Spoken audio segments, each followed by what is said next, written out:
¿Qué tal? Muy buenas noches, estimados participantes. Bien, entonces comenzaremos desde esta, si les parece. Bueno, tenemos que ponernos al día en algunas cuestiones y es importante que al momento de ponernos al día podamos obtener también más información incluso con respecto a lo que queremos estudiar nosotros en este módulo. ¿Sí?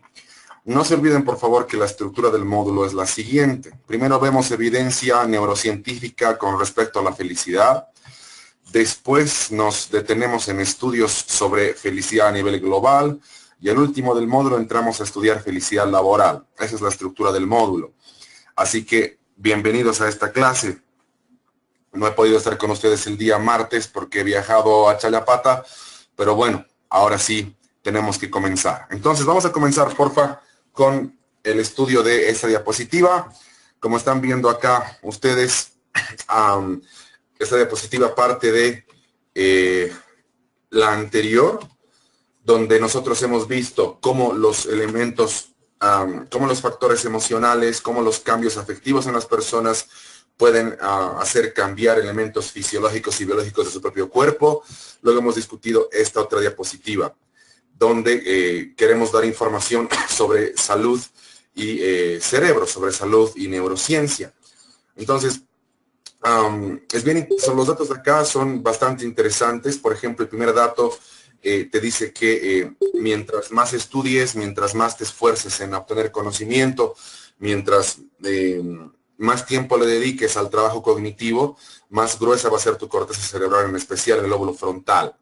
El segundo razonamiento te dice que la primera relación que has establecido con tu madre o con la persona que ha cuidado de ti cuando eras un bebé, que se llama apego, podría llamarse apego, es un factor no tanto de, digamos, estructuración afectiva, sino más bien es un factor de evolución de la especie. Como alguna vez te he contado en algunas clases, en el libro El sentido de lo humano de Humberto Maturana, un excelente neurobiólogo chileno mundialmente reconocido, él afirma que el principal factor de evolución de los seres humanos ha sido el amor, no ha sido los cambios climáticos ni las estructuras geológicas. Y está claro que debido a que nuestro sistema nervioso, como es muy complejo, tarda mucho en madurar, la infancia va a ser la etapa de mayor duración en nuestro ciclo vital en comparación a las infancias de otros mamíferos. Y ahí viene recién la diapositiva con la cual nosotros queremos comenzar la clase de hoy. Entonces, ¿qué cosa queremos nosotros comprobar a partir de estos razonamientos?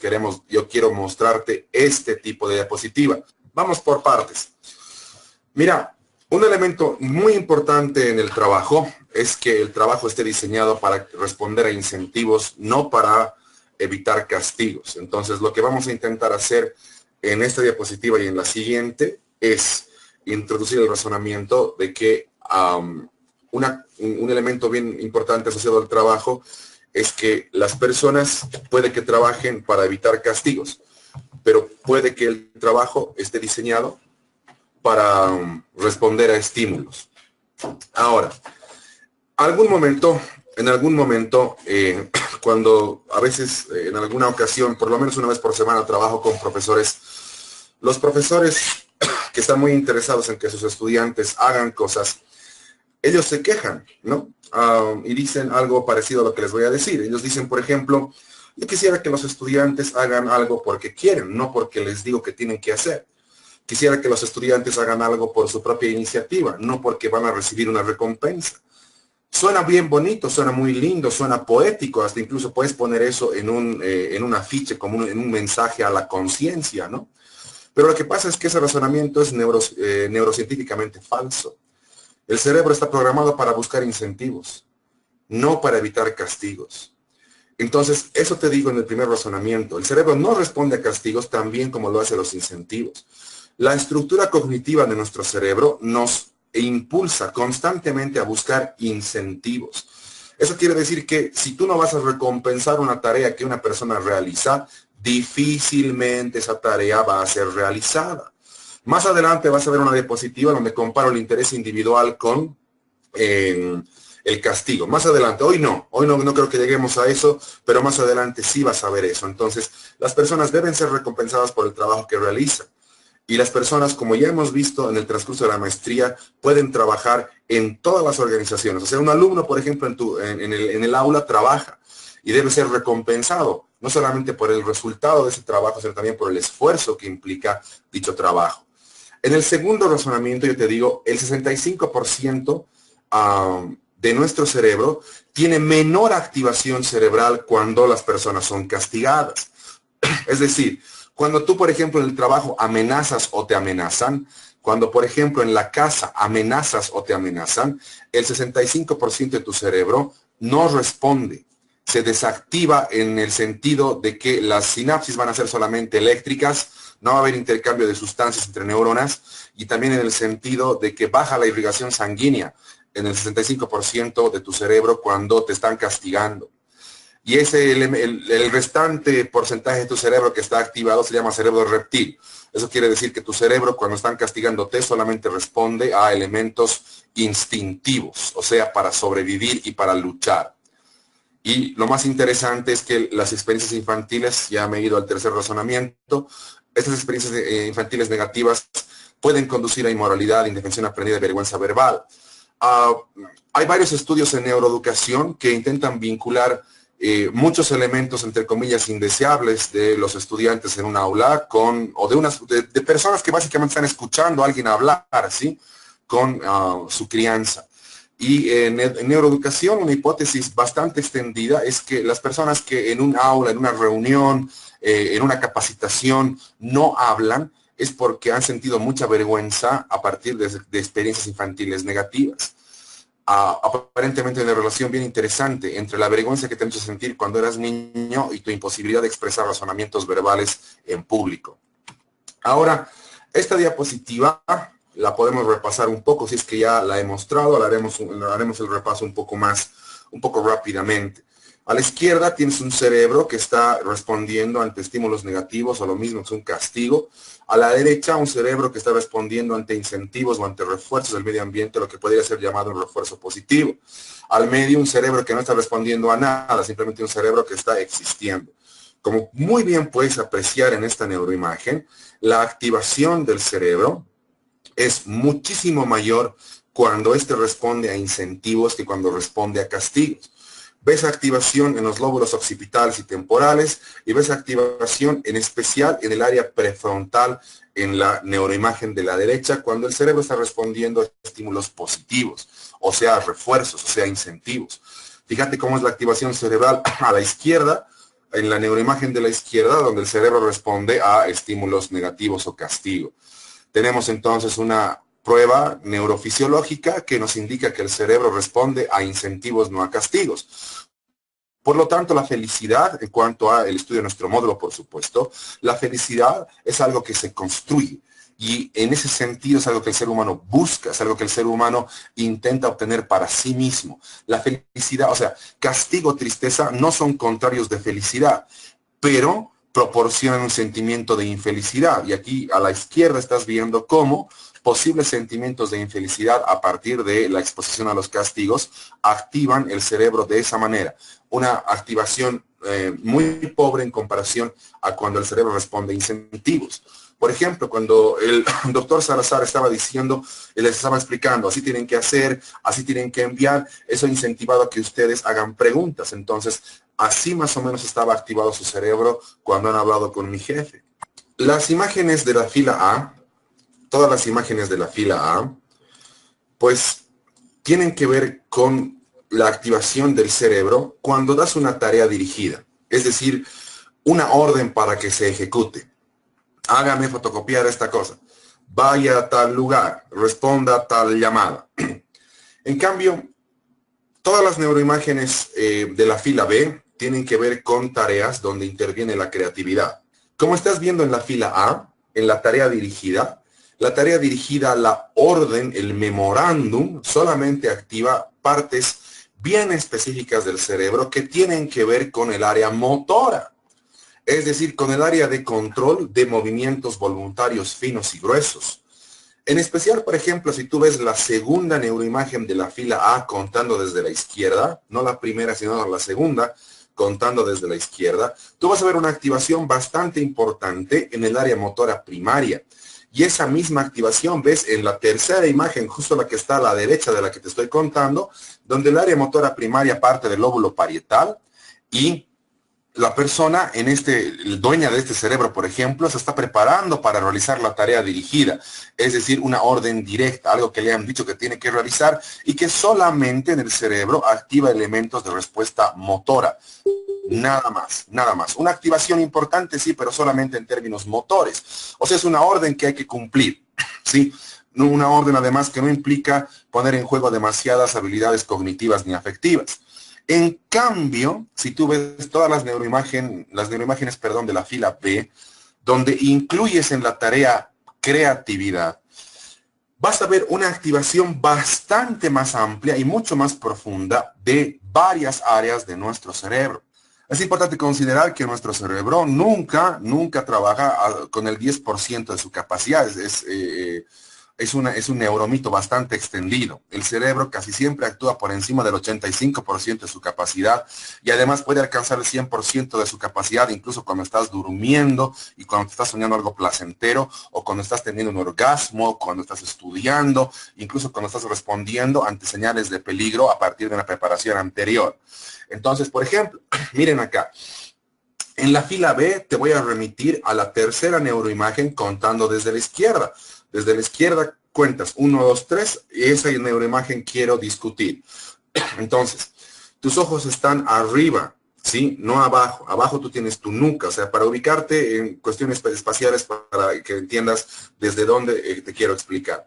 Fíjate cómo una tarea que involucra creatividad activa el lóbulo frontal y el área prefrontal de nuestro cerebro. Y también fíjate cómo hay una línea de activación cerebral justo en el medio de ambos hemisferios. Se está activando el cuerpo calloso que está intentando comunicar y traspasar información entre ambos hemisferios. Eso se llama coordinación interhemisférica.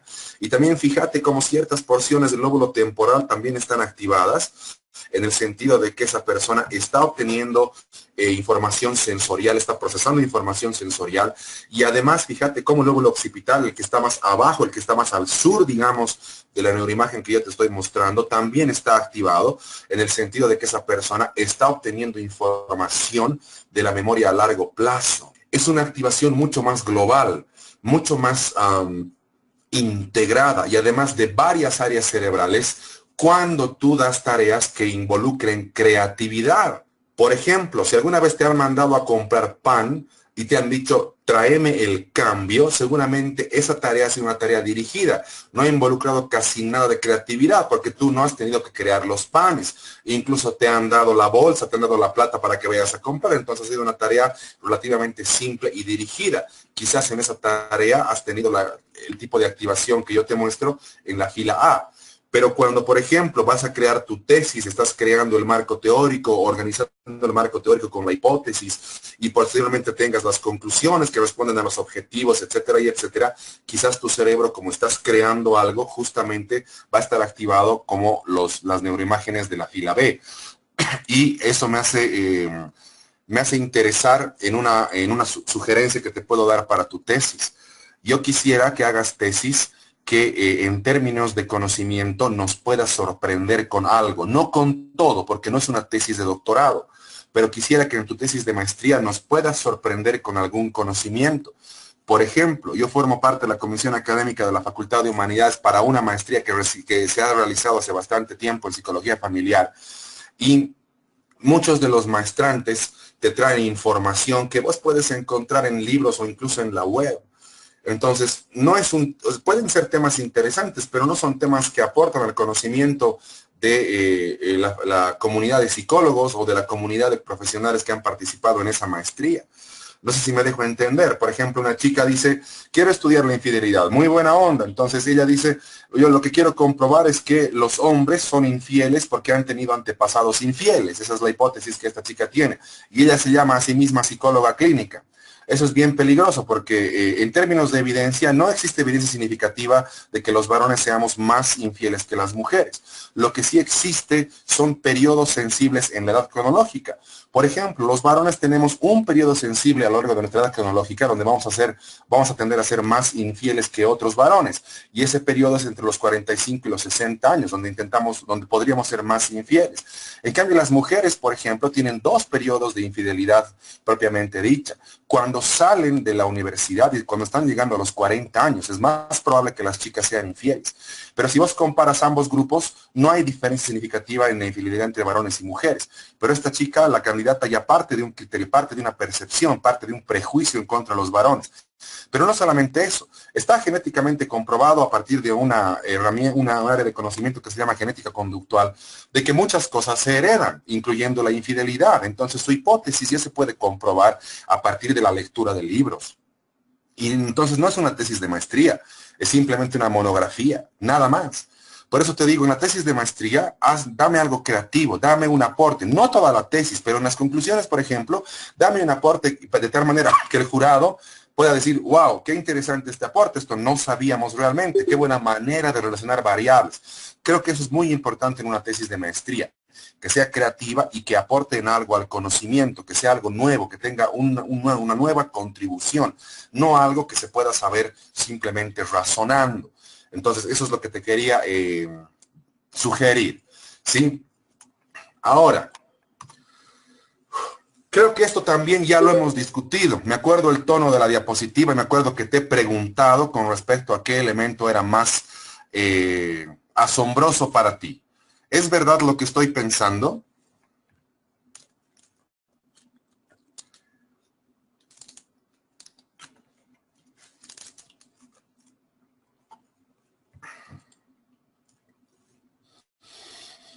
Y dígame, ¿estos mapas hemos visto también o no?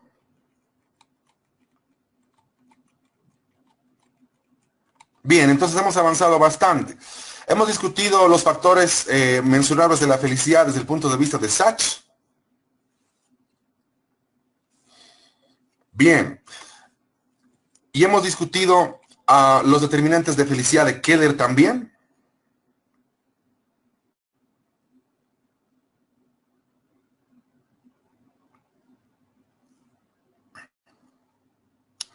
Entonces, Keller también ya lo tenemos más o menos discutido, ¿sí? Ah, muy bien, Joan. Lo último que hemos visto. Hubiéramos comenzado desde acá, entonces, la clase. Hablaremos de infelicidad, ¿sí? Para empezar, la infelicidad no es lo contrario de felicidad. Nosotros debemos entender la felicidad como un conjunto de factores que tienen que ser sumados entre sí para elevar la calidad de vida, el bienestar de las personas. Pero si nosotros, como seres humanos, podemos entender de que hay felicidad, también podemos entender de que puede existir algo llamado infelicidad, que no necesariamente puede ser lo contrario a la felicidad en términos, digamos, de su medición, pero sí que efectivamente puede ser percibido como algo bastante negativo, esto de la infelicidad. Entonces, miren, estimados participantes, desde el punto de vista de Keller, pues estos son las posibles causas de la infelicidad. Por ejemplo, cuando los jóvenes o los niños son expuestos a ejemplos vivenciales violentos, es un factor de infelicidad. Y ese factor es confirmado por un gran experimento de un excelente psicólogo que se llamaba Albert Bandura. Albert Bandura comprueba que la violencia es aprendida y que tiene que ver con la imitación a un modelo de rol violento seguida por el refuerzo a esa imitación. Entonces, como te estoy poniendo en la diapositiva, tanto la violencia como el altruismo son comportamientos muy contagiables. La gente puede unirse mucho para dañar a una persona y la gente también puede unirse mucho para hacerle bien a una persona. Pero una posible causa de infelicidad es que, en especial a niños y a jóvenes, los expongas a ejemplos vivenciales violentos. Es decir, por ejemplo, ¿no? Periodistas absolutamente ignorantes que salen en la televisión y que no saben de lo que hablan. Ese es un ejemplo violento. El hecho de que la producción, por ejemplo, televisiva nacional, se centre específicamente en estos programas de juegos donde se exhiben los cuerpos de mujeres y de varones, fomentando la idea de trastornos de alimentación y de vigorexia en los varones y en las mujeres también, por supuesto. Son ejemplos vivenciales violentos. el hecho, por ejemplo, de que en el deporte, en los programas de deporte, siempre viendo desde el punto de vista de los medios, se hable solamente de las derrotas que tenemos en el fútbol y no de los triunfos que tenemos en otras disciplinas. Es un ejemplo vivencial violento. Y no solamente desde los medios de comunicación, también desde la familia, ¿no es cierto?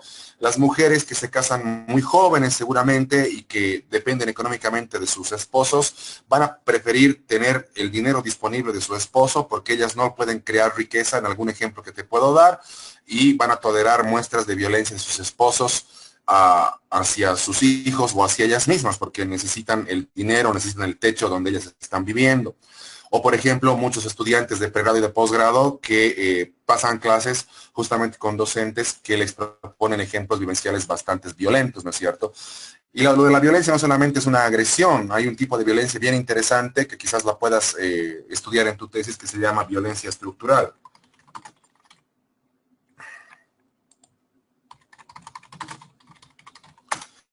Básicamente la violencia estructural tiene que ver con un término que se llama normalización de la violencia, en el sentido de que las personas expuestas a ejemplos vivenciales violentos están tan expuestas y tan frecuentemente en el tiempo de que han aprendido que la violencia es una manera natural de comunicarse y han aprendido que la violencia es hasta incluso aceptable. Entonces no se dan cuenta cuando están siendo maltratados, no se dan cuenta.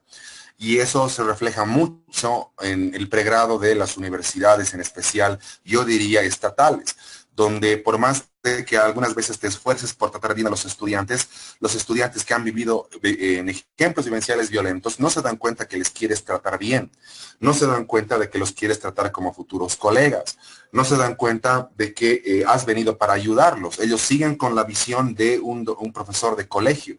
Entonces ellos aceptan la violencia que proviene del docente y rechazan la amabilidad que puede provenir de la misma persona. A eso me refiero con violencia estructural, un tipo de violencia ya normalizada y aceptada. Otra causa de infelicidad bastante investigada por la UNICEF y la UNESCO es la falta de una cultura amiga tolerante con la infancia. Y esto es bastante importante. Creo que tenemos que ser, cuando estudiamos este tipo de elementos, en especial para aplicarlos al trabajo, tenemos que ser bastante autocríticos. El hecho, por ejemplo, de que en nuestro país todavía los niños sean amarrados en la espalda de sus mamás, todavía sean jaloneados en los medios de transporte, implica una cultura enemiga e intolerante con la infancia. Y nosotros no solamente somos enemigos de la infancia como cultura, somos enemigos de todos los grupos vulnerables, de mujeres también y de adultos mayores. Y una de las evidencias importantes de que no somos una cultura amigable con la infancia es que nuestro diseño urbano no es precisamente compatible con los niños. No existen reglamentos que obliguen a los adultos a ceder espacios en los medios de transporte para los niños. No existen reglamentos que obliguen a los adultos a dar paso a las madres que están con sus niños en los medios de transporte o en las instituciones estatales o privadas. Hasta donde yo conozco no existe. Y el hecho de que nuestros enemigos principales sean los niños repercute obviamente en el sentido de que cuando ese niño se convierte en un adulto también va a ser un enemigo de los futuros niños y de los grupos vulnerables. Seguramente alguna línea bastante izquierdista de antropología y de sociología todavía podría defender el hecho de que los niños estén amarrados en la espalda de las madres, en especial en el altiplano boliviano, para defender algún tipo de práctica cultural. Pero por eso iba el aporte de la autocrítica. Puede que culturalmente sea aceptable, pero en términos del desarrollo psicomotriz de ese niño es una violencia total. Ese tipo de crianza crea adultos melancólicos, adultos que viven pensando que el pasado siempre ha sido mejor que el futuro y adultos muy poco amigables además con la tecnología. La falta de una cultura amigable con la infancia es una causa de infelicidad desde el punto de vista de la UNESCO. Y un tercer punto, igual polémico que los anteriores, es las precarias relaciones humanas dentro de una comunidad. El hecho de que, por ejemplo, no conozcas a nadie dentro de tu edificio, eso me ocurre a mí, por ejemplo, el hecho de que no conozcas a tus vecinos. Hace 20 años atrás todavía una madre hubiera dejado que su hijo salga a jugar a la calle con sus amiguitos. Ahora, para nada, para nada. Incluso sería criticada como mala madre el hecho de que haya dado permiso a su hijito que vaya a jugar en la calle, ¿no? Entonces, no nos conocemos en una comunidad, no sabemos qué hacemos, no sabemos a quién recurrir dentro de nuestra propia cuadra, digamos, porque hay mucha movilidad social, hay mucha movilidad de personas dentro de una misma ciudad. Si, por ejemplo, ustedes recuerdan este hecho fatídico de esta pareja que ha muerto en Año Nuevo, a manos de una familia de psicópatas, esta familia tiene una casa a 4 cuadras hacia arriba de la casa de mi abuela, cerca de Villa Fátima. Entonces es brutal, o sea, no sabes con quién te estás juntando. Y eso repercute en un estado que podríamos llamar infelicidad dentro de la propia comunidad. Entonces, estas son las causas de infelicidad. ¿Ustedes quisieran nombrar alguna o criticar alguna de las cuales yo te propongo?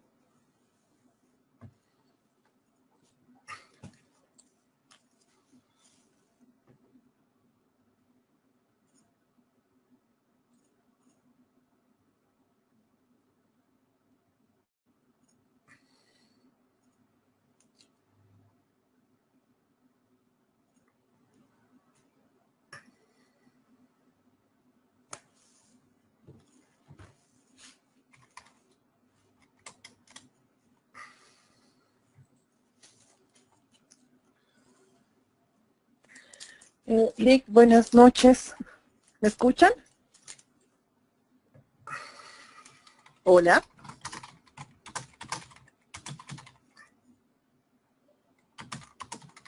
Hola, buenas noches.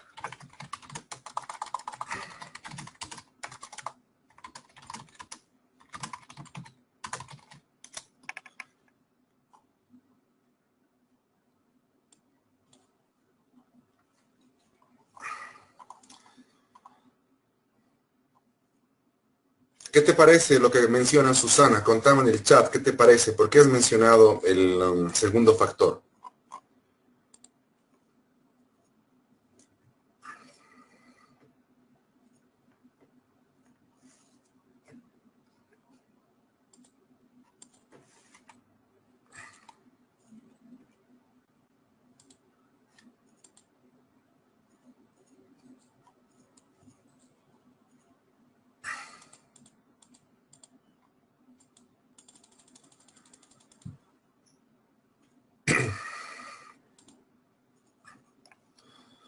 Bueno, seguramente la investigación de la Fundación La Paz, estimada Joan, tiene algunos indicadores importantes. En la investigación que estamos haciendo, la segunda parte de la investigación que estamos haciendo en la Fundación Conrad, pues que está la primera parte en un libro que se llama Paz y Conflictividad en Bolivia. Bolivia, por ejemplo, en términos de conflictos sindicales y en conflictos obrero-patronales, tiene cifras de conflictos similares y en algunos momentos superiores a las del África. Somos un país demasiado conflictivo en las relaciones laborales. Y en términos de violencia intrafamiliar, nuestros niveles de violencia intrafamiliar, los reales, no los reportados, los reales son uno de los más altos de Latinoamérica. Ahora, cuando dices esos datos, Joan, hay mucha gente que se ofende porque cuando sales a la calle, lo que a la gente le gusta ver es a la cholita en su puestito, al niñito corriendo con su mochilita, al cargador en el mercado que sonríe al cargarte las mercaderías. Tenemos uno de los principales defectos que tenemos como sociedad, Joan, es que le ponemos un tinte demasiado romántico a la pobreza. Nunca la criticamos ni nunca peleamos contra ella. Y eso se refleja en nuestra tolerancia a la corrupción. El año 2007 éramos los campeones mundiales de la corrupción y ahora estamos en el puesto 16 o 17, o sea, seguimos, digamos, entre los clasificados al mundial de la corrupción. Cuando te falten datos, es lo que te quiero decir, Joan, cuando te falten datos para interpretar violencia estructural u otro tipo de violencia, siempre ve el índice mundial de corrupción, porque hay una correlación casi directa entre los tipos de violencia en un país y cuán tolerante es ese país a la corrupción. Claro, Susana, la infancia es la etapa más importante para el desarrollo de la persona. El niño de ayer explica al adulto de hoy.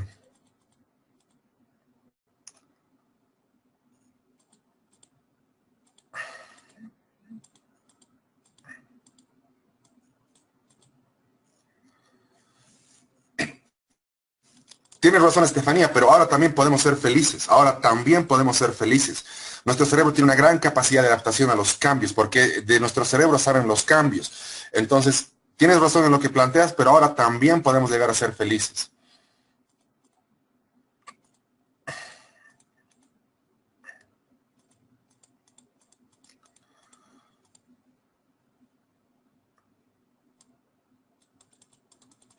Claro, Indira, y yo creo que tienes mucha razón en lo que hablas. ¿Sabes por qué? Porque todavía los adultos pensamos que los niños no son ciudadanos. Pensamos que los niños son adultos en pequeñito. Pensamos que los niños deben razonar, deben pensar, deben sentir y actuar como si fueran un adulto.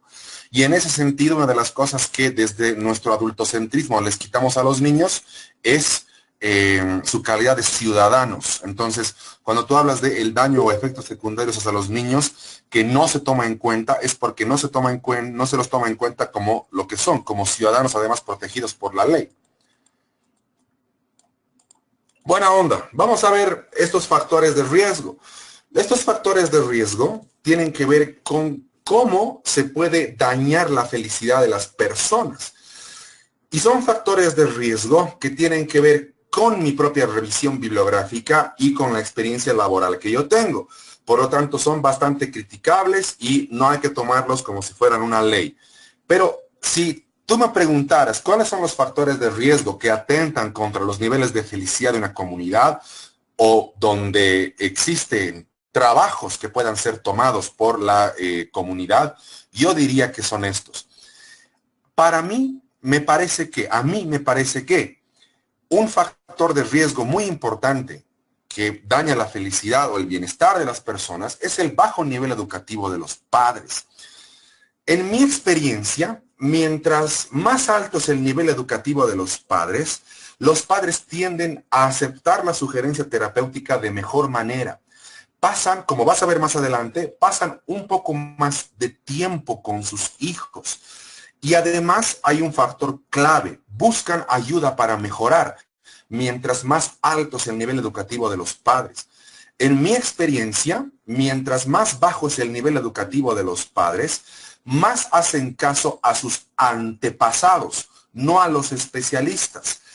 Y desde los antepasados puede provenir cierto tipo de sugerencia con respecto a que el castigo físico realmente disciplina a los niños y no ocasiona ningún tipo de daño o ningún tipo de secuela. Enseguida voy con lo tuyo, Lisette. Otro elemento, otro factor de riesgo, desde mi experiencia, y luego lo pueden criticar, por supuesto, es que existen padres demasiado jóvenes. La edad aconsejada para el embarazo de las mujeres desde la OMS es de los 28 hasta los 35 años, ¿sí? Y en Bolivia, si no estoy mal, cada 3 minutos se embaraza una adolescente. Creo que incluso el dato se puede darlo en segundos, pero la tasa de embarazo adolescente es muy grande. El hecho de que existan padres demasiado jóvenes no solamente hace referencia a la falta de... al hecho de que no han terminado, no han consolidado etapas en su ciclo vital. Por lo tanto, no tienen mucho dinero para mantener a su hijo, ¿no es cierto? También hace referencia al hecho de que biológicamente no están preparados para el rol de padres. Sí, biológicamente la mujer es fértil, pero eso no implica que sea buena madre. Biológicamente el chico tiene un músculo esquelético fuerte, grande, pero eso no significa que pueda ser buen proveedor. Es importante que, por ejemplo, tomemos en cuenta la evidencia científica. ¿Qué dice la evidencia científica? Nos dice que en sociedades donde existe un mayor índice de paz y donde hay un mayor índice de inserción laboral, en especial para las mujeres tienden a posponer la edad del embarazo hasta incluso por encima de los 30 años, por ejemplo.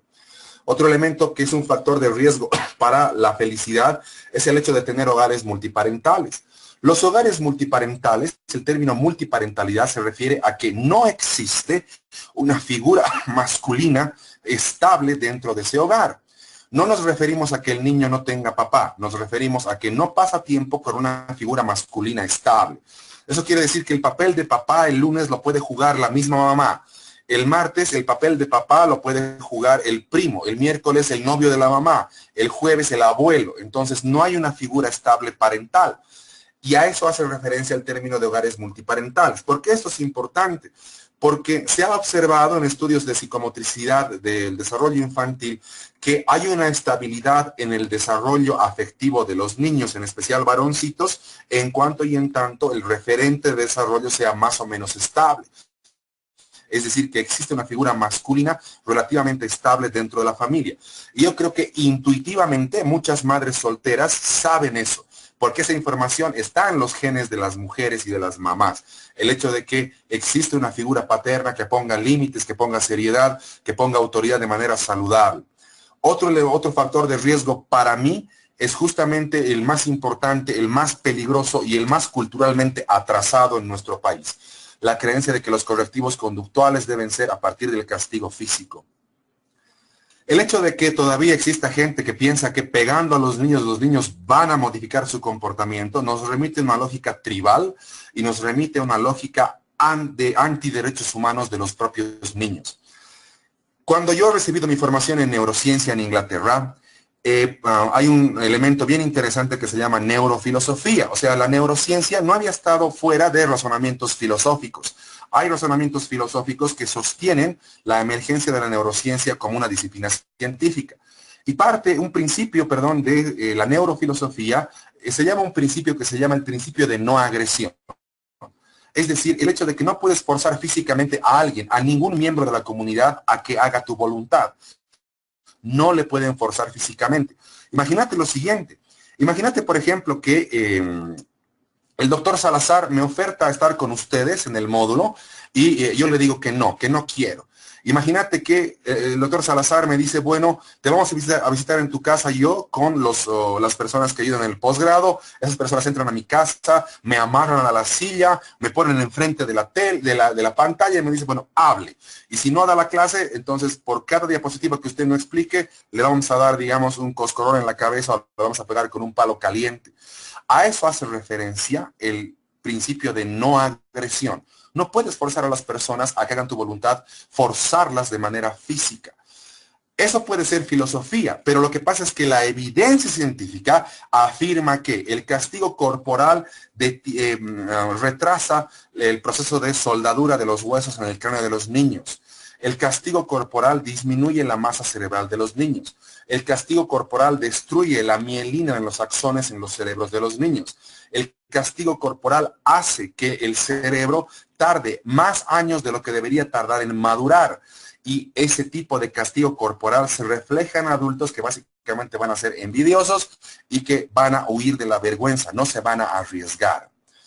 Y por último, te pongo un asterisco después de la palabra estudios y quisiera que revises más adelante a una neurocientífica americana bastante polémica que apellida Coulter, que en su trabajo como terapeuta, ella afirma que muchas mujeres, muchas mamás, quieren tener hijos por razones egoístas, no porque tienen un proyecto de familia. Y justamente por afirmar estas cuestiones es que a Coulter no le dejan entrar en universidades donde hay mucho estudiante latino, porque parece que los latinos al escuchar esto se ofenden mucho, pero es lo que le pasa a Coulter, ¿no? Parece que esta neurocientífica tiene mayor llegada en universidades donde no hay tanto estudiante latino. Este razonamiento de que hay mujeres que pueden tener hijos por factores egoístas y no como parte de su proyecto de vida familiar, parece que era algo que sucedía mucho y que ella lo ha destapado. Entonces, habría que preguntarles a las propias mujeres que son mamás, ¿no es cierto?, cuáles son las razones por las cuales han querido embarazarse y tener a su hijo. Pero ella, esta investigadora, por lo menos desde su práctica clínica sostiene de que muchas mujeres quieren tener hijos porque quieren quedarse con un varón que ya no quiere estar con ellas, porque quieren acceder a los recursos de un varón, porque cuando proyectan su vida en los siguientes 30 años, se consideran a sí mismas insoportables, ella dice, y por lo tanto se embarazan para que exista una persona que pueda cuidar de ellas, porque otras personas no van a arriesgar su tiempo ni su dinero para cuidar de ellas. Te pongo un asterisco porque, bueno, es información demasiado demasiado polémica y seguramente este módulo no está diseñado para discutir ese tipo de información en su integridad. Pero les invito a que puedan criticar todos estos 5 puntos de los factores de riesgo para la infelicidad, que no es lo mismo, estimados, que la infelicidad. Las causas de infelicidad te remiten al hecho de que si algo ocurre, disminuye la felicidad en una población. Los factores de riesgo te dicen que si esto ocurre, puede que la felicidad esté afectada como puede que no. Por eso hablamos de un factor de riesgo. Y por último, Lisette dice, si cargar un bebé en la espalda genera melancolía, ¿qué sucede con los bebés de ahora que tienen dispositivos táctiles a su alcance como medio distractor? No encuentro relación alguna entre un razonamiento y el otro. Lo que sí puedo intuir un poco en lo que nos escribe nuestra compañera Lisette es el hecho de que hay algún tipo de sentimiento que se ha movilizado en contra de la cultura occidental. Ella lo que quiere es criticar a la cultura occidental porque siente que la cultura tradicional está siendo criticada. Por eso nos propone hablar sobre los dispositivos táctiles a su alcance como medio distractor. Entonces, ¿qué cosa podemos responder a esto? Podemos responder que la tecnología es un medio neutro. La tecnología no es buena ni mala, depende del uso que se le dé. Eso quiere decir que si los bebés le están dando un uso distractivo a un dispositivo, hasta cierto punto puede ser incluso positivo, pero el uso que le dan los niños a los aparatos electrónicos es con el permiso de los padres. Yo creo que vivimos en una sociedad donde en especial los padres más jóvenes rehuyen el trabajo de ser padre, rehuyen sus responsabilidades, rehuyen pasar tiempo con sus hijos, rehuyen hacer las tareas con sus hijos. Entonces no están cumpliendo realmente con su rol social de padres. Los niños y los bebés no pueden decidir por sí mismos, no tienen una capacidad cerebral para hacerlo, no son adultos. Son los padres los que definen el uso de los dispositivos que hacen sus bebés y sus niños. Entonces, por ejemplo, cuando una mamá dice, ¿dónde está mi celular? Ah, es que está jugando. ¿Quién ha instalado esa aplicación? ¿Quién ha comprado el celular para empezar? Así han sido los papás. Mientras los papás realicen o ejecuten sus roles de padres de manera saludable, la tecnología va a ser muy bien utilizada. Además, existe evidencia para nosotros poder considerar la tecnología como un facilitador del desarrollo cerebral. Los dispositivos táctiles lo que hacen, por ejemplo, es coadyuvar en los procesos de disociación segmentaria, el hecho de que el brazo de los bebés ya no sea utilizado como un solo segmento, sino más bien exista disociación entre brazo y codo, codo y muñeca, muñeca y mano, manos y dedos, y por lo tanto se coadyuva al desarrollo psicomotor de los niños. Y en términos específicos de psicoterapia, los juegos de video más ejercicio físico frecuente, más psicoterapia, están clasificados como uno de los 3 o 4 factores más importantes en la lucha contra la depresión, en especial en varones jóvenes. Entonces, por favor, espero sus comentarios con respecto a estos factores de riesgo.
Bueno, Carolina, la información que tiene esta, digamos, bueno, no es terapeuta, esta investigadora, es justamente un poco de lo que yo he mencionado.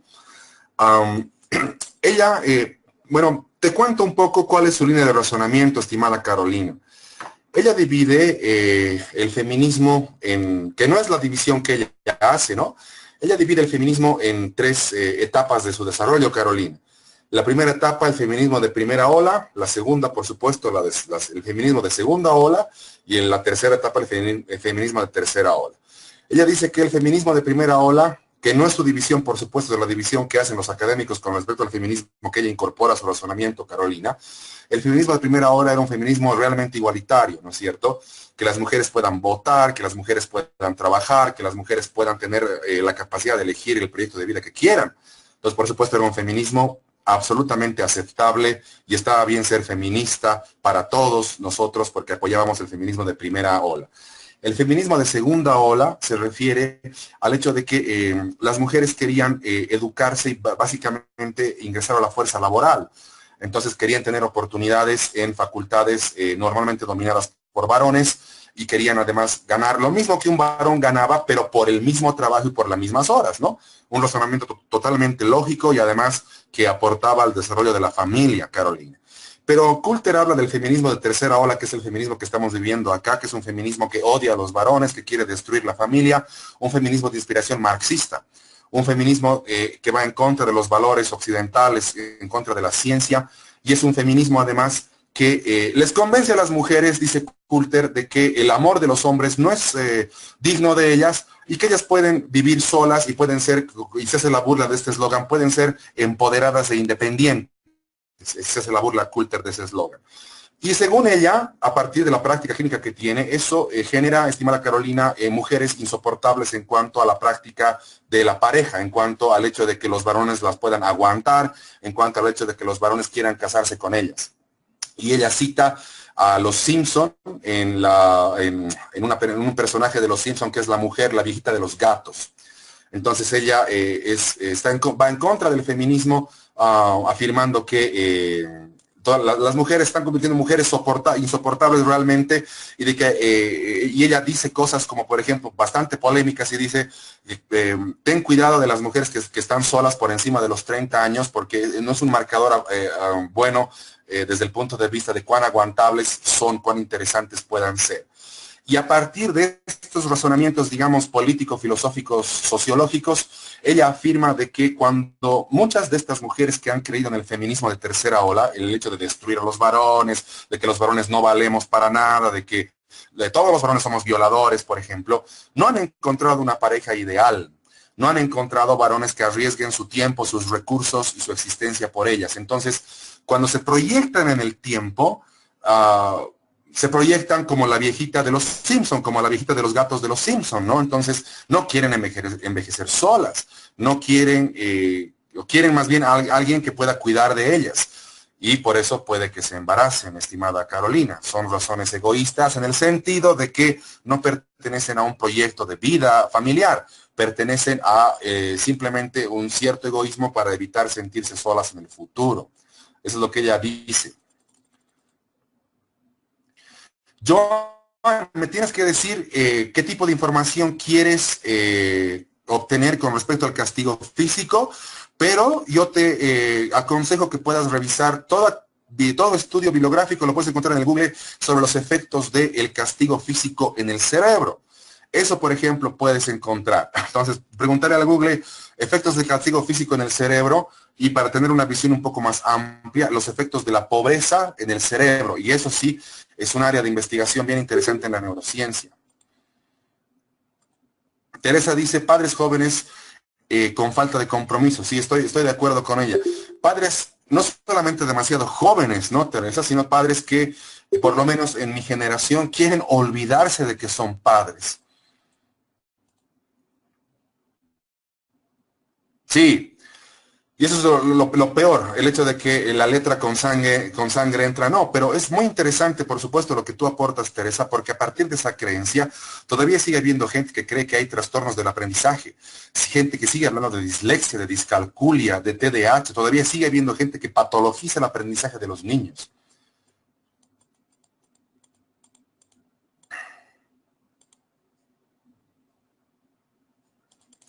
Sí, tienes mucha razón, Indira.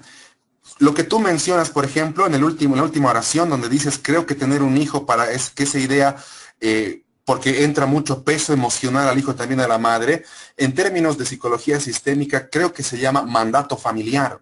Y justamente los mandatos familiares son los que organizan el mundo para los hijos. Esas órdenes emocionales que los hijos recibimos de nuestros padres son las órdenes emocionales que nos permiten filtrar y organizar el mundo cuando ya nos hemos convertido en adultos.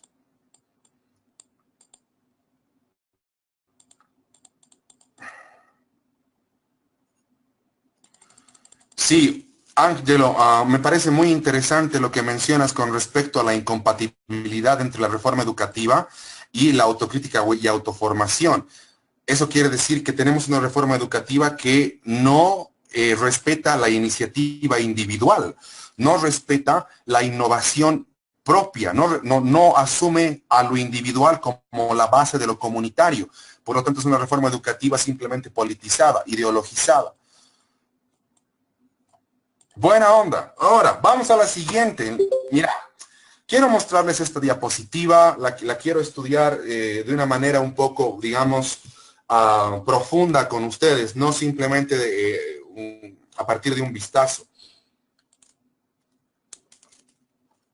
Quiero mostrarte cómo funciona el cerebro cuando sientes que debes ser compasivo con alguna persona, cuando sientes que debes ayudar a alguna persona. Vamos a ir primero a la neuroimagen que está arriba a la izquierda, que es la evidencia A. En la evidencia A, ustedes no tienen un cerebro propiamente dicho, ustedes tienen un haz de luz que va, pues, como vos prefieras, de arriba hacia abajo, de abajo hacia arriba, pero es un haz de luz, ¿ya? Ahora, ese haz de luz está comunicando el lóbulo occipital con el lóbulo temporal. Espero que me estés ubicando en cuanto a las partes del cerebro. O sea, está comunicando tu nuca con tu frente. Y ese haz de luz se llama sinapsis longitudinal compuesta.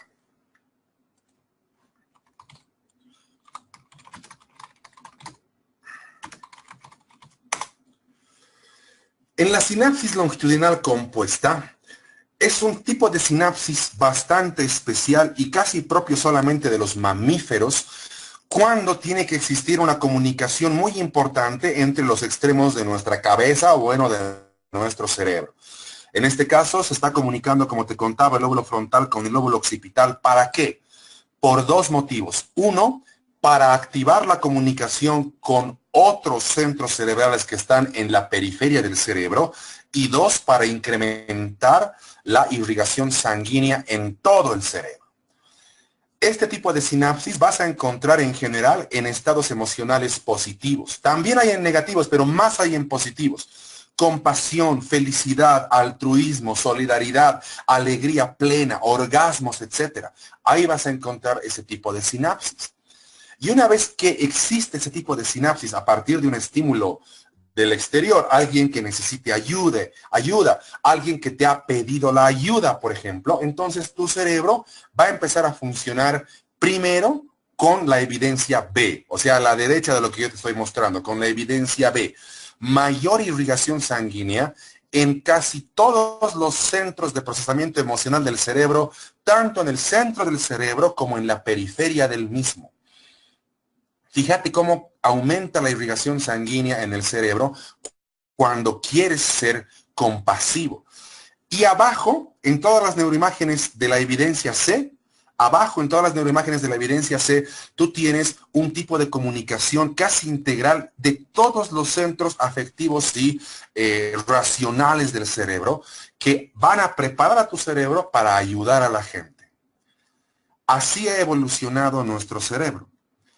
Esta puede ser incluso una evidencia bien interesante de que Dios existe, o por lo menos de lo que Jesús hablaba se puede tener una evidencia empírica a partir del funcionamiento del cerebro, digamos, ¿no? Pero más allá de eso, es así como tu cerebro funciona cuando quieres ser compasivo, cuando ayudas a las personas. Así va a funcionar, esperemos, el cerebro de los tutores de tesis que vas a tener para la maestría. Ojalá que sean cerebros compasivos y no cerebros depredadores, que los hay.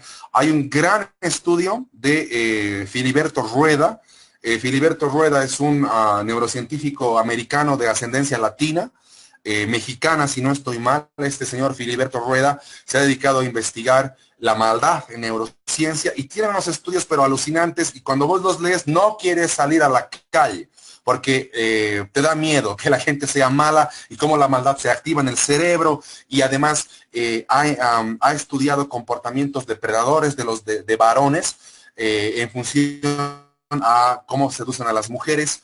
Es al mismo tiempo de que es maravilloso, es horroroso. Pero por lo menos ahora nosotros estamos estudiando cerebros compasivos y esperemos de que los cerebros compasivos sean la mayoría de tus tutores. Es así como el cerebro en compasión actúa.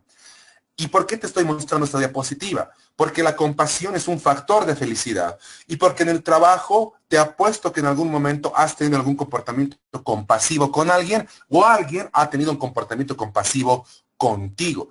No me refiero a comprar favores, me refiero a la ayuda genuina, a que si te falta algo, a que no has traído algo, alguna sugerencia que realmente te ha servido, etcétera, y etcétera. A eso realmente me refiero. Y además, de manera muy interesante, por ejemplo, la manera de conectarse que tiene tu cerebro, que vos la ves en la evidencia C, esas nuevas conexiones van a seguir vigentes, no van a desaparecer en los siguientes 5, 6, 7 años. Entonces, por ejemplo, cuando tú te pones a pensar en qué tipo de neuroimágenes podemos obtener cuando les decimos a los niños que tienen que aprender a sumar y restar, multiplicar y dividir, ese tipo de neuroimágenes van a resaltar mucho el lóbulo frontal, pero no todo el cerebro. Quizás es mejor que los jóvenes y los niños aprendan a ser compasivos y después podamos enseñar habilidades de razonamiento cognitivo y matemático.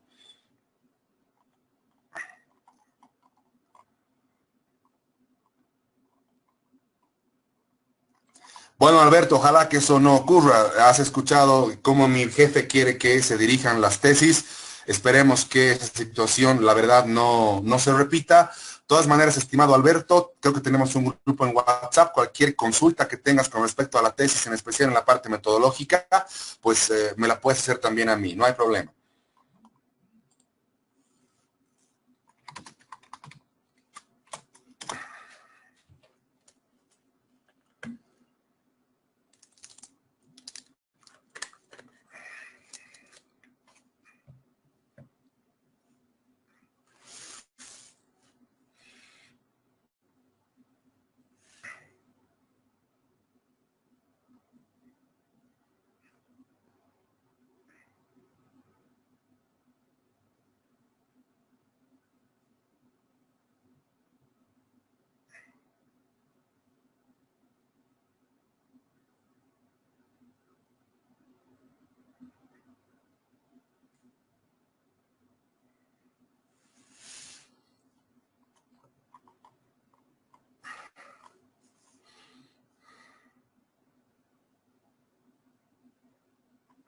Sí, Angelo. Y para tu tesis, por ejemplo, tú puedes crear un procedimiento de inducción.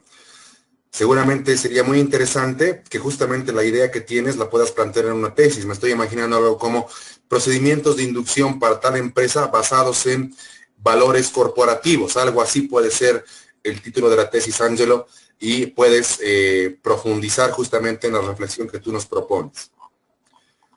Bueno, Susana y Estefanía están dando el nombre de una revista, ¿no? No están comentando realmente algo sobre la diapositiva. Le están haciendo publicidad a una revista.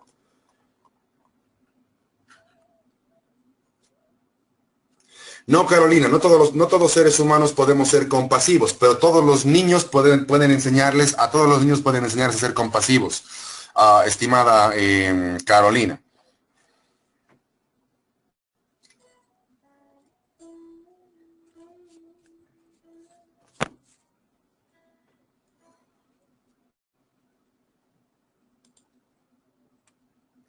¿Les parece que podamos continuar?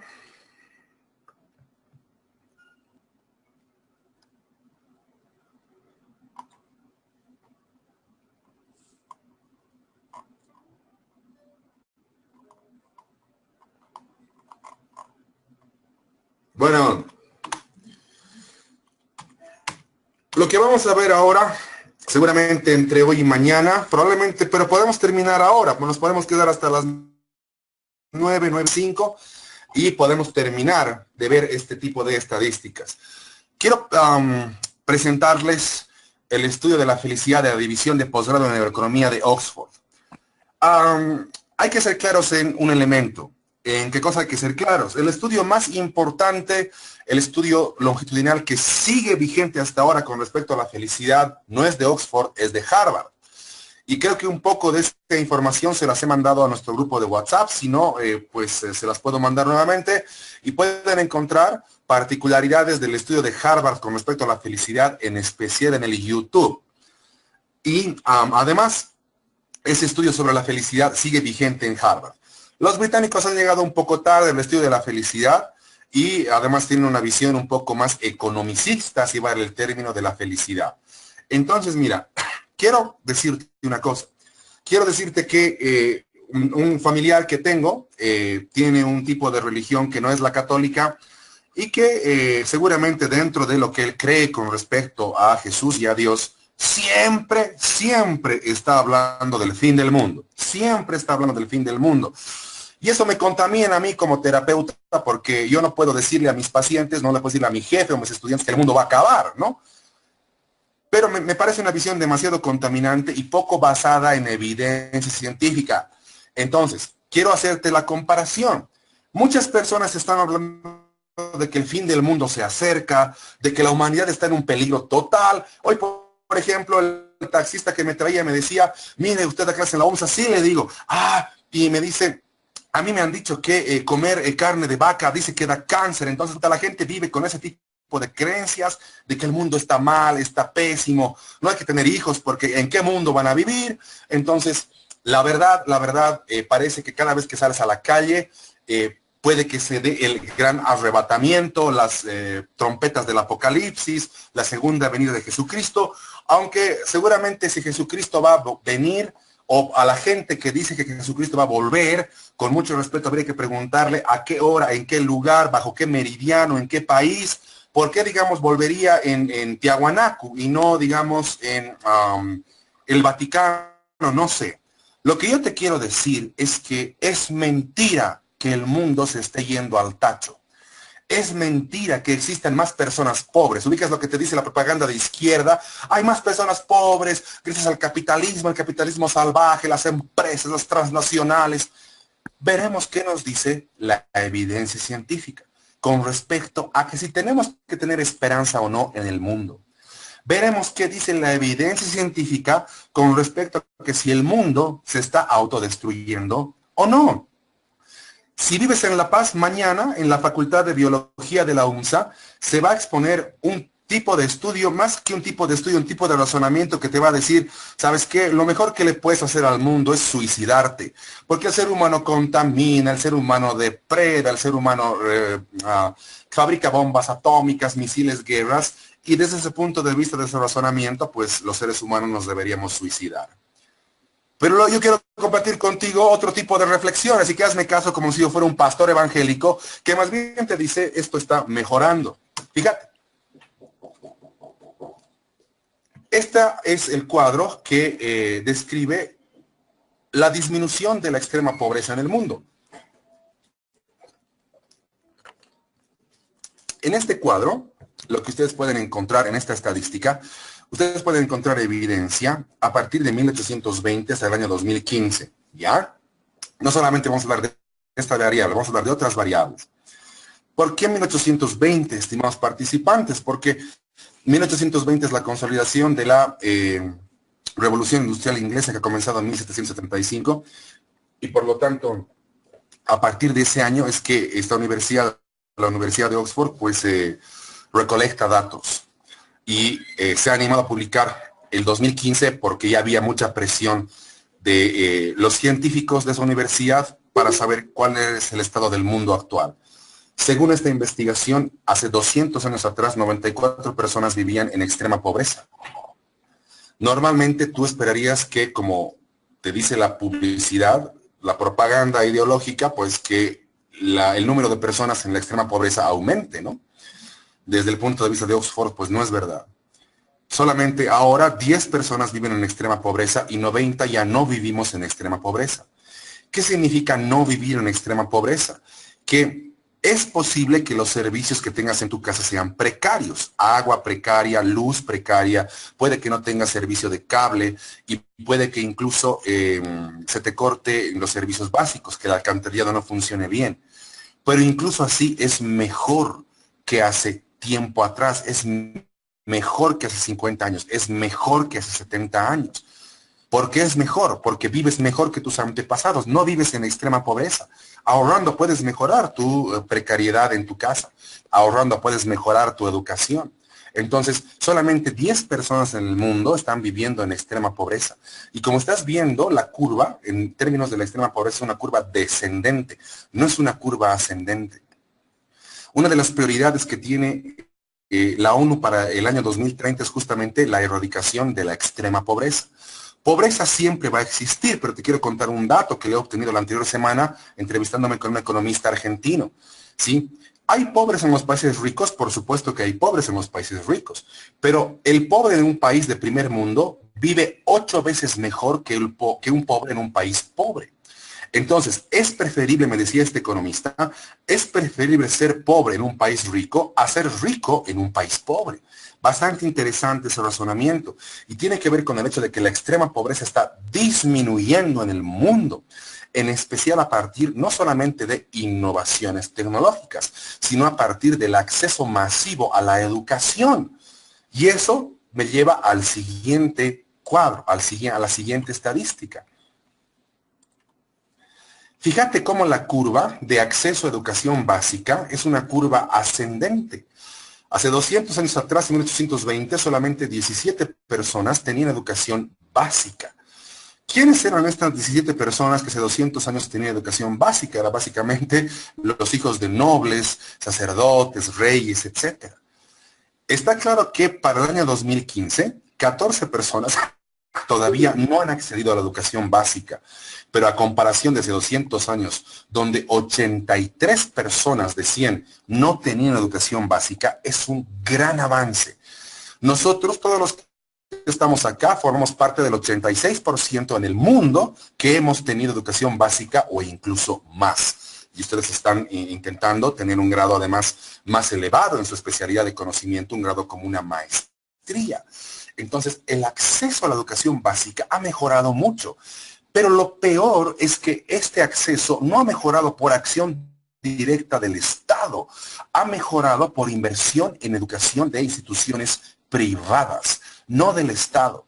Una cosa es que el Estado te dé una escuela y te dé ítems y le páguelas a los profesores. Eso no mejora el acceso a la educación. ¿Sabes por qué? Porque hay demasiada rotación en los profesores y demasiada migración forzosa. Puede que vos tengas un estudiante, si eres profesor, digamos, en el nivel educativo, que esté contigo 6 años, luego se ha ido, luego nunca más lo vas a volver a ver. Uno que se ha ido hace 4 años, ha vuelto, se va a volver a ir en el año 2020. Parece que la iniciativa privada repercute positivamente en el acceso a la educación. Ahora, aquí no estamos diciendo, no se está evaluando la calidad de la educación, no se está evaluando eso. Falta información sobre aquello. 86 personas sobre 100 tienen acceso a educación básica ahora, a comparación de hace 200 años con donde solamente tenían acceso a la educación 17. Y eso me remite a mostrarte lo siguiente. Esta es la curva de acceso a la democracia según la Universidad de Oxford.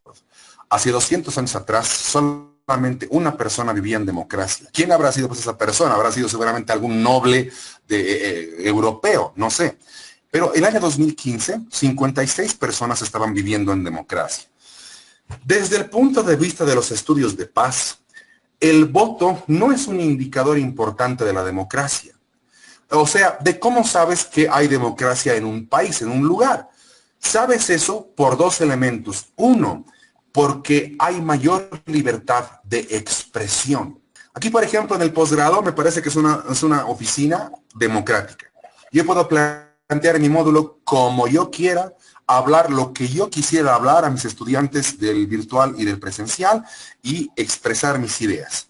Y no por eso tendría que ir a la cárcel o tendría que ir a que se me evalúe en consejo de grado, en consejo facultativo, por ejemplo. Es una organización relativamente democrática, el posgrado de psicología en la UNSA. ¿Por qué? Porque se respeta la libre expresión y el libre pensamiento de las personas. Y otro indicador de democracia, estimados participantes, como les decía, no es el voto, es la presunción de inocencia. En sociedades más democráticas es donde las personas salen libres, pero no porque haya corrupción, es porque no se ha comprobado su culpabilidad más allá de cualquier duda razonable. Es un poco lo que ocurre con el caso del bebé Alexander, donde no existe una prueba concluyente que vincule la violación del bebé con ese médico en específico. Lo que por lo menos se lee en la prensa es que el bebé, evidentemente, de una manera lamentable y ultrajadora, ha sido realmente violado porque hay desgarro anal. Pero no se ha encontrado material genético en el cadáver del bebé que vincule ese acto criminal con el médico al cual lo están acusando. El único razonamiento es que ese médico estaba de guardia cuando el bebé ha llegado al hospital o al lugar donde lo han mandado. Entonces no se ha comprobado que ese médico sea culpable más allá de toda duda razonable. Eso quiere decir que no se ha respetado su presunción de inocencia y por lo tanto no podríamos decir que vivimos en un país democrático. Pero como estás viendo acá en este estudio, el acceso a la democracia ha aumentado en los últimos 200 años. Un poco más de la mitad de los seres humanos viven ahora en democracia. Lamentablemente, 44% de la población humana, alrededor de, digamos, 3 billones de personas, un poco más quizás, no viven en democracia. Pero el acceso a la democracia paulatinamente va aumentando, También te quiero hablar de las vacunas. En este caso, este cuadro representa solamente el acceso a las vacunas de difteria, de tos característica, de lo que puede ser llamado, digamos, tos estacional y tétanos. Si vos te fijas en este cuadro, el número de personas vacunadas era de 0 incluso hasta 1940. Si vos eres mamá o papá y tienes hijos pequeños o ya adolescentes, o no importa la edad de tus hijos, fija, los has hecho vacunar. Porque el acceso a las vacunas no solamente previene enfermedades, el acceso a las vacunas repercute en la posibilidad del sistema inmunológico humano de poder pelear con enfermedades nuevas. Por lo tanto, a mayor vacunación existe mayor esperanza de vida en la población. Y las personas se han empezado a vacunar con mucha más asiduidad y con una frecuencia mucho más elevada a partir de 1960. Y hace 200 años, incluso hace 100 años atrás, en 1900, digamos, 0 personas vacunadas en el mundo. Ahora 86 personas en el mundo están vacunadas y lamentablemente 14 no. Y esas 14 seguramente no están siendo vacunadas por creencias familiares primitivas, por creencias tribales o porque realmente no pueden tener acceso lamentablemente a las vacunas. Pero son 14, ya no son 0. Bueno, son 86 las personas que están siendo vacunadas en el mundo ahora, ya no son 0. Ha sido un avance brutal en términos del acceso a las vacunas. Entonces, enseguida voy con el comentario de Susana. Ahora miren, en términos de este estudio, el mundo está mejorando. La evidencia no es compatible con lo que dicen los alarmistas climáticos, por ejemplo, con lo que dicen los académicos mal informados, con lo que dicen algunos representantes de algunas iglesias, tanto católicas o como evangélicas, o con lo que dice el hombre de la calle. El mundo está mejorando. La extrema pobreza está disminuyendo. No estoy diciendo que no hay pobres, estoy diciendo que está disminuyendo. El acceso a la educación básica está aumentando. No estamos diciendo qué tipo de calidad tiene esa educación, simplemente estamos diciendo que cada vez hay más gente que se quiere educar. El acceso a la democracia está aumentando, lo cual implica que cada vez pueden haber más niños y adolescentes que crean en valores como la libertad, como la justicia, y el acceso a las vacunas ha mejorado bastante, y esto repercute directamente en especial en la salud de las mujeres.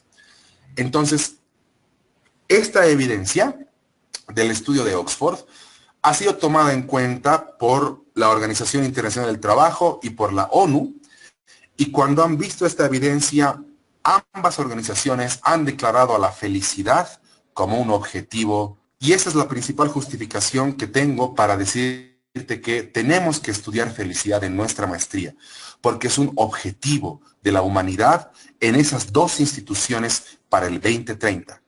intentar ser más felices en base a evidencia científica. Susana dice, tenían que encontrar un culpable como de lugar sin importar a quién culpar. De eso justamente se quejan, Susana, los médicos, y ellos afirman justamente eso, lo que tú dices, y también afirman que el juez había recibido muchas presiones por parte de la fiscal para declarar culpable a este médico. Son las 9:05, quisiera escuchar, o bueno, quisiera leer algún tipo de opinión con respecto a la evidencia que acabo de presentar en el sentido de que el mundo está mejorando. Alberto, pero depende qué tipo de crimen o en qué regiones del mundo estás hablando del aumento de criminalidad. Por ejemplo, los crímenes más violentos, como trata de mujeres o tráfico de armas, tráfico de órganos, ocurren en regiones más pobres. Eso quiere decir que mientras más puedas eliminar la pobreza, menos va a ser la tasa de criminalidad presente en esa comunidad. Los países que tienden a ser más pacíficos tienden a tener menos criminales. Eso es bien interesante, estimada Carolina. Si te interesa algún tipo de razonamiento económico con respecto a recursos económicos, como en este caso el agua, hay un excelente economista que tú puedes consultar en la internet y en el YouTube. Este excelente economista se llama, sí, es un español, se llama Miguel Anxo Bastos. Así es su nombre como te lo estoy escribiendo, NX, Miguel Anxo Bastos. Él afirma que desde la economía los recursos son más bien infinitos, no habían sido finitos, y que el problema del agua en el mundo es un problema de distribución, no de cantidad de agua. Sí, Alcinda, es importante considerar que, por ejemplo, un factor de protección a la felicidad, como vas a ver la siguiente clase, si quieres vamos adelantando un poco, justamente está esta diapositiva, estimada Alcinda, un factor de protección a la felicidad es la inteligencia superior a la media de toda la población. Cuando tú hablas de instrucción y que la instrucción educativa deriva en una sociedad mejor, tienes toda la razón, porque la educación puede producir individuos más sensibles y por supuesto más inteligentes, y la inteligencia es un factor de protección a la felicidad. Como te decía antes, estimado Alberto, el origen de la criminalidad es la pobreza. No es un problema psicológico real. Las estructuras, por ejemplo, de personalidad psicopáticas o borderline o obsesivo-compulsivas detonan, o sea, se activan al momento de realizar crímenes, pero no han tenido, no hay evidencia de que esas estructuras de personalidad sean el origen del comportamiento criminal. Eso quiere decir, por ejemplo, tú hablas de un ejemplo que pasa en Santa Cruz, con el alarmante índice de criminalidad, pero si tú hablas con un policía, por ejemplo, quizás el dato oficial es que los crímenes se han mantenido constantes o incluso han disminuido. Ahora, ¿cuál es la pregunta que me haces? Tú me dices, ¿cómo afecta la criminalidad con respecto a la felicidad? Donde existen más crímenes, no solamente existe menos felicidad, sino también existe, aparte de menos seguridad, menos confianza en la propia población. Entonces, tu pregunta, que es interesante, nos remite justamente a causas de infelicidad, en el punto número 3, donde dice precarias relaciones humanas dentro de la comunidad, y también a los factores de riesgo. Podríamos aumentar en los factores de riesgo los índices de criminalidad. Pero, si bien en algunas regiones los crímenes están aumentando, como en Santa Cruz seguramente, esa no es una realidad mundial. El criminal, por ejemplo, en Nueva Zelanda, en Suiza, en Inglaterra, en Finlandia, hasta incluso en el norte de Alemania, no es el que te asalta, no es el que te quiere robar tu cuenta del banco por internet, el que te quiere estafar con algún remedio completamente mágico. Entonces, depende de qué cosa consideres criminalidad. Si hablas, por ejemplo, de asaltos, hay un gran debate en los Estados Unidos sobre si hay que prohibir o no la tenencia de armas para los civiles. Hay una corriente, por ejemplo, Alberto, que dice que si vos prohíbes la tenencia de arma a los civiles, como ningún civil va a tener un arma, entonces nadie va a querer asaltar. De todas maneras, ¿qué dice la evidencia en estudios de paz, estimado Alberto? Una de las teorías bien predominantes en estudios de paz para disminuir el índice de criminalidad se llama la teoría de la disuasión, en el sentido de que las personas que quieren hacerte daño no van a poder hacerte daño, no porque estén amenazadas, sino porque vos tienes un elemento disuasorio que va a evitar que te hagan daño y que te va a proteger. La evidencia, por ejemplo, afirma en estudios de paz de que cuantas más leyes tengas en contra de los criminales o cuantas más comisarías tengas para controlar el comportamiento de la gente, eso no incide de manera significativa en una disminución de la criminalidad. Y está empezando a crecer, no lo llamaría evidencia, ¿no? Yo le llamaría algún tipo, digamos, de orientación concluyente académicamente hablando, de que la tenencia de armas para los civiles es un factor disuasivo para los criminales, porque justamente los criminales al tener acceso a las armas es que pueden ejercer su fuerza y su prepotencia con respecto a los civiles. Ahora, mucha gente dice es que si un civil tiene un arma y un criminal tiene un arma, se pueden valer entre sí. Oye, eso puede pasar, está claro, pero en términos de lo que dice la evidencia en cuanto a estudios de paz y la teoría de la disuasión, no, eso más bien no pasaría. Lo que pasa, estimada Teresa, es que hemos recibido una educación demasiado alarmista, muy dirigida hacia los razonamientos socialistas y comunistas, que nos ha convencido de que hay que ver la sociedad como un elemento patológico que hay que corregirlo. Entonces, por ejemplo, cuando nosotros nos reunimos acá a escuchar razonamientos, a incorporar ideas, a poder criticarlas, a poder filtrarlas, estamos haciendo algo positivo por nuestra sociedad. Eso justamente les decía a los maestrantes de la división, digamos, del grupo que no es el virtual, que es el presencial. Ustedes, estimada Teresa, en estos 2 años de estudio van a incrementar su coeficiente intelectual por lo menos unos 2 a 3 puntos. Por lo tanto, van a ser personas más inteligentes que hace 2 años, producto de una intervención educativa planificada, y van a poder hacer un poquito de más bien, digamos, un poquito de mejor bien, si vale el término, no solamente a sus trabajos, sino también a sus familias. Y el hecho de que ustedes puedan ser un factor de protección de la felicidad con respecto a sus propias familias, me invita a mí a pensar de que ese efecto se puede irradiar a la mayoría de grupos sociales a los cuales su familia pertenece, y por lo tanto estamos haciendo un gran bien a nuestra sociedad al estar aquí justamente reunidos. Ahora tú dices, ¿quieres ser positiva? Pues mantén esa actitud positiva. Las cosas, los hechos no te afectan realmente como sí te puede afectar la manera de interpretarlos. Los niveles de corrupción, Joan, tú los puedes encontrar en justamente las mediciones que hace Transparencia Internacional y Amnistía Internacional en los mapas globales de corrupción. Hablando en términos de corrupción, las definiciones sobre corrupción han ido cambiando a lo largo del tiempo, Joan. Yo en mi tesis de maestría he estudiado en un apartado cómo la corrupción está considerada como un delito en contra de los derechos humanos. Entonces, lo que yo he descubierto en parte de mi tesis de maestría, Joan, es que donde existe mayor corrupción, existe menor respeto a los derechos humanos, justamente intentando sostener la definición de la corrupción como un crimen en contra de los derechos humanos, e incluso como un crimen de lesa humanidad. En lo que Bolivia ha mejorado es en el índice de la corrupción percibida, no así en una cápita bien interesante de la corrupción, Joan, que se llama corrupción sistémica. Una cosa es el índice de corrupción percibida. ¿Cuánta corrupción te parece que ocurre? No cuánta corrupción realmente hay.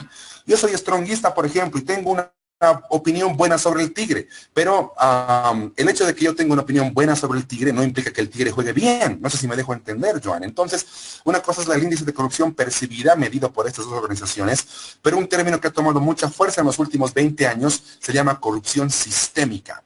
Y ese término hace referencia a maneras culturales de validar la corrupción, entendiendo que la corrupción ya se ha convertido en un valor. Por eso le ponen el término corrupción sistémica. Y yo creo que ahí no hemos mejorado en nada, la verdad. Esa puede ser una buena información, Teresa. De todas maneras, me permito contarte que en un grupo focal que he organizado con médicos en el Altiplano Nacional en diciembre del año pasado, ellos contaban que reciben bastante presión de los técnicos del INE y que por lo menos en su realidad, en ciudades medias e intermedias en el Altiplano Nacional, la mortalidad infantil, según ese grupo focal que yo he organizado, se ha incrementado hasta incluso por 3, según ese grupo focal. Por supuesto, los médicos nunca me han contado, miren, los niños se mueren porque nosotros somos unos ineptos y no hacemos que nazcan bien. Eso nunca te van a decir. Pero por lo menos sí han reportado que reciben mucha presión para reportar cifras con respecto en especial a la salud infantil y materna, cifras que parece que no son reales, parece. Bueno, estimados, creo que estamos teniendo un avance relativamente alto en cuanto a la comparación con el grupo presencial. Entonces, tenemos que pasar por lo menos 2 clases más porque hay harto material y además es un material que me permite decirte que la felicidad laboral se puede medir. Todo lo que te estoy contando acá es para convencerte de que vale la pena estudiar felicidad. Todavía no he llegado al término específico de felicidad laboral. Entonces, bueno, Teresa dice, si bien existen muchas creencias, también existen las vacunas que han ayudado en lo de la mortalidad infantil. Sí, claro, claro que sí. Las vacunas lo que hacen es aumentar la esperanza de vida de las personas, ¿no? Y el hecho de que alguna comunidad, alguna familia tenga una opinión negativa sobre la vacuna, es como si yo, por ejemplo, le dijera a las personas que están en el posgrado acá ayudándome, no quiero dar clases en la modalidad virtual porque el Wi-Fi me da cáncer. O sea, es ridículo, no hay evidencia científica sobre eso, ¿no? Siempre hay que pensar en lo mejor para nuestra comunidad. Y desde el punto de vista de este módulo, yo quiero darles evidencia de que la felicidad se puede estudiar y merece ser estudiada. Así que los voy a esperar entonces el siguiente martes. El siguiente martes voy a estar acá. Les agradezco por haberme dado permiso. Tenía que defender esa consultoría en Chayapata. Y bueno, es un cacho lejos, además, la ciudad esa. He tardado 7 horas en ir, 7 horas en volver. Me han tratado de maravilla desde que he llegado. La verdad, me he sentido muy bien en esa ciudad.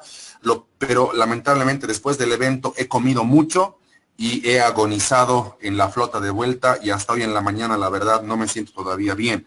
Pero seguramente es algo que he comido ahí y que me han invitado con mucho cariño, así que no me puedo quejar.